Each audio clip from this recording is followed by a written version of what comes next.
मौर्य वंश के शक्तिशाली शासक बिंदुसार अशोका के पिता, जिनकी मृत्यु हुई लगभग 268 बीसीई में। मृत्यु के बाद राजगद्दी पर बैठे अशोका ने राज्य संभालते ही अपनी ताकत बढ़ाई और उनकी नज़र पड़ी कलिंगाना पर। तो दोस्तों, कैसे हो आप सब। आज हम बात करेंगे अशोका के बारे में और जानेंगे कि कैसे उन्होंने तलवार से करुणा का रास्ता चुना।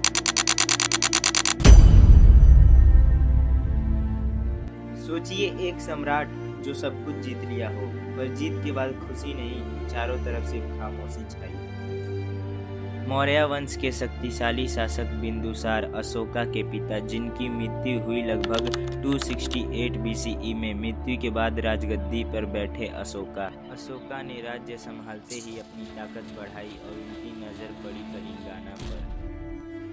मौर्य साम्राज्य का सबसे बड़ा युद्ध कलिंगा युद्ध। ये युद्ध अशोका ने जीत तो लिया, लेकिन जीत सिर्फ कागज पर थी। जमीन पे तो सिर्फ चारों तरफ लाशें बिछी। धाउली हिल्स कलिंगा आज के उड़ीसा में पड़ता है। दया नदी के किनारे एक ऐसी मंजर जो शब्दों में बयान कर पाना मुश्किल है। सड़कें और गांव घायल सैनिकों और आम लोगों के लाशों से भरे पड़े थे।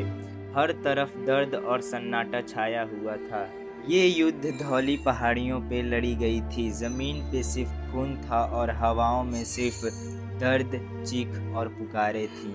अशोका को ये एहसास हो चुका था कि जीत का मतलब लाशें बिछाना नहीं है।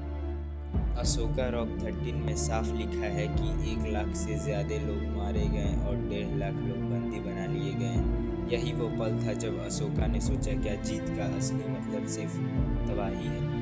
उन्होंने समझा, जीत की कीमत सिर्फ दुश्मनों से नहीं, बल्कि अपने सैनिक और नागरिकों से भी चुकानी पड़ती है।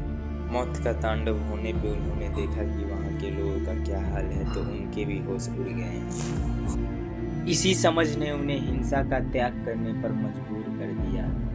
कलिंगा के लोग, खासकर महिलाएं और बच्चे, बाहरी तबाही के शिकार हुए। शहरों और गांव को पूरी तरह से नष्ट कर दिया गया और कई बाद में चोटों या बीमारियों के कारण मरे। यानी कि युद्ध का शिकार सिर्फ सैनिक नहीं, बल्कि आम लोग भी हुए। जीत भले ही अशोका का हुआ हो, पर नुकसान तो दोनों तरफ के सैनिकों का हुआ था।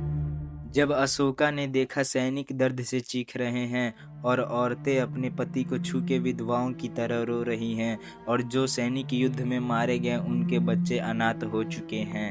लगभग 1.5 लाख कलिंगा लोग बंदी बनाकर अलग जगह पर भेज दिए गए।